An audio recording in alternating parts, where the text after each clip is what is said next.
What is up, you guys? Gold Pony here today in the 2017 Infiniti Q60, courtesy of Infiniti of Mechanicsburg in Mechanicsburg, PA. And so let me start off by saying I'm driving this one today because I had previously owned the Infiniti G35, loved it, and this of course being the successor several years later. So that is why I'm in this one today. But anyways, starting with pricing, this one is going to start at $44,300 for the rear wheel drive, but there is an all-wheel drive available. That one's going to start at $46,300.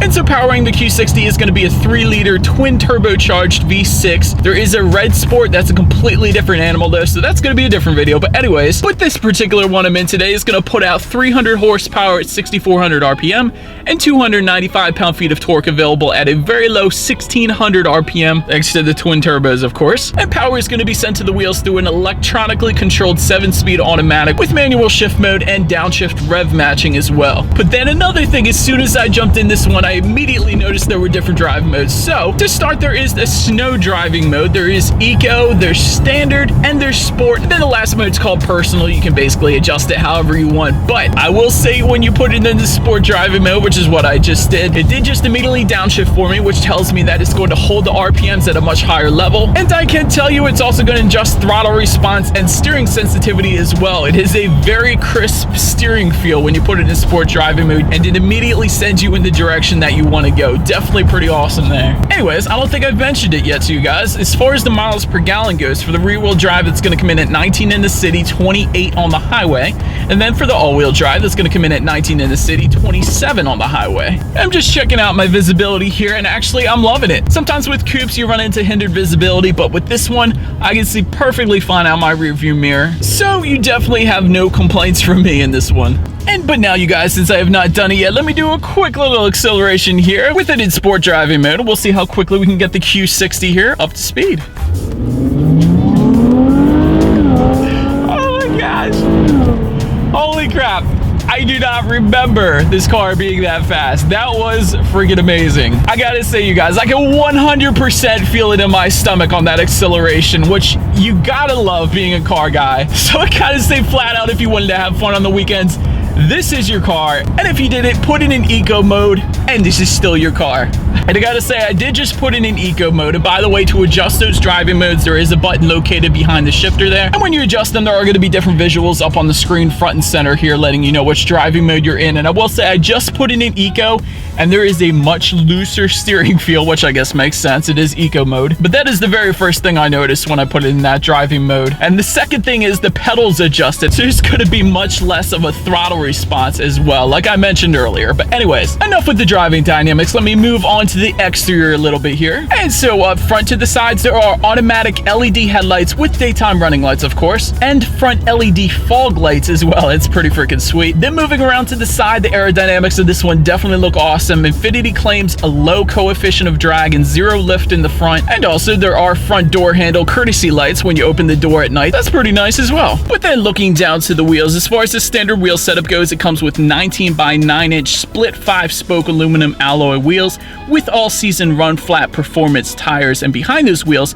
is going to be 12.6 inch ventilated discs up front and 12.1 inch ventilated discs in the back. And then finally, swinging around to the back, there are LED brake lights and a center mounted brake light as well. And just below it all, a dual chrome exhaust finish. So as always, you guys, here is that exhaust clip.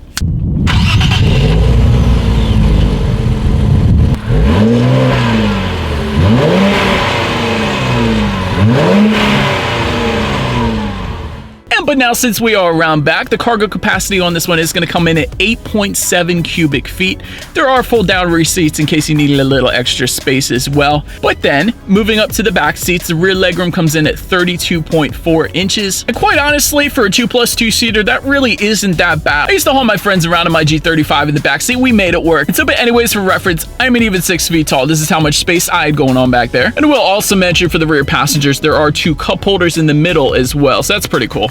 But anyways, moving up to the front, there are 8-way power adjustable front seats with manual lumbar support. Now, we'll say definitely easy to find your perfect driving position in this one. I feel like I could adjust the seats a million different ways, although Infiniti only claims 8. But anyways, their seats do come in a leather finish. They do come heated and cooled as well. As far as the steering wheel goes, it is leather wrapped with a 3-spoke design, and it is tilt and telescoping. So between it all, definitely able to find my perfect driving position there. But anyways, as far as the startup goes, let me show you guys the key here real quick.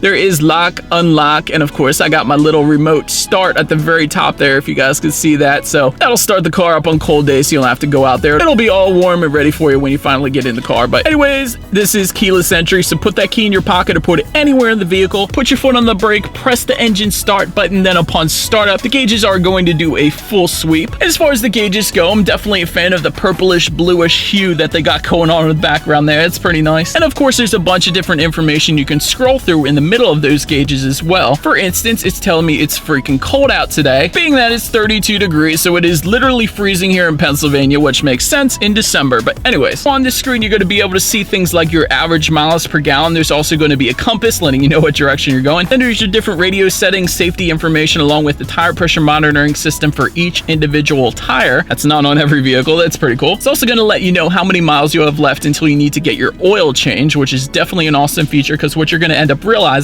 is that you don't need to get it changed every 3,000 miles necessarily, because it's not going to tell you to. That's going to be a little extra way you can save some money there. And then it's also, of course, going to let you know how many miles you have left until you hit empty, so you don't end up on the side of the road. Always a good thing. But then as far as overall interior quality goes, Nissan Infiniti, they always nail it on this one. And so let me start by saying there is dual zone climate control, of course. And looking up, there is a one-touch power moonroof as well. So that's going to be there for you. And as far as the overall interior goes, there is a soft touch leather up on the very top there, and a leather wrap shift boot with the Infiniti logo on the top. That's pretty sweet as well. But now let me get on to the tech here, because there are 2 massive screens front and center, so I gotta go into that a little bit here. And as far as the screen setups go, on the very top, that one's gonna come in at 8 inches, just below that, 7 inches. And so in that top screen, there's gonna be a bunch of different things you can scroll through. Of course, you got your navigation system, so that's definitely appreciated, but also give you things like your different audio settings as well. You can scroll through that. And now, since I mentioned the audio system here, that is gonna come with 13 speakers. There are multiple subwoofers and tweeters, and it is manufactured by Bose, as it always has been, so that is awesome as well. And so now, like I always do for you guys, let's test out that audio system. We'll see what's on the radio and see what this Bose system has got going on for us today.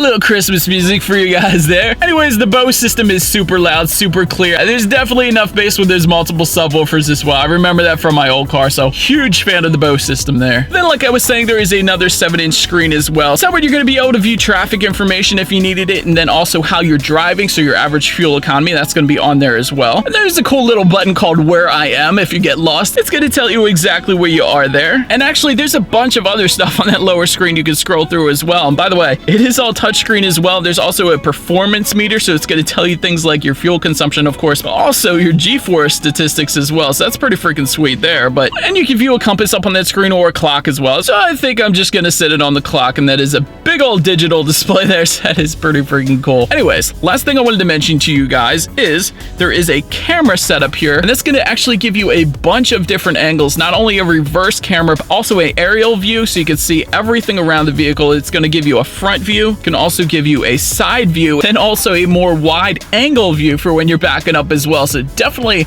ton of different camera settings there, so that's pretty cool. But anyways, as always, that leads me into safety. So to start, there are front, side, and side curtain airbags. There are anti-lock brakes, electronic brake force distribution, tire pressure monitoring system, which I already mentioned, of course. There is latch, aka lower anchors and tethers for children for the car seats in the back. There is vehicle dynamic control with traction control, and there's a bunch of optional safety features as well, which this one does have today, including blind spot warning, blind spot intervention, forward emergency braking with pedestrian detection, and lane departure warning as well. And so, but anyways, that is about it for this one, you guys. Thank you so much for watching. Be sure to like the video and subscribe. Feel free to follow me on all this stuff I'm going to put at the bottom of the screen there, and I will see you guys in the next video.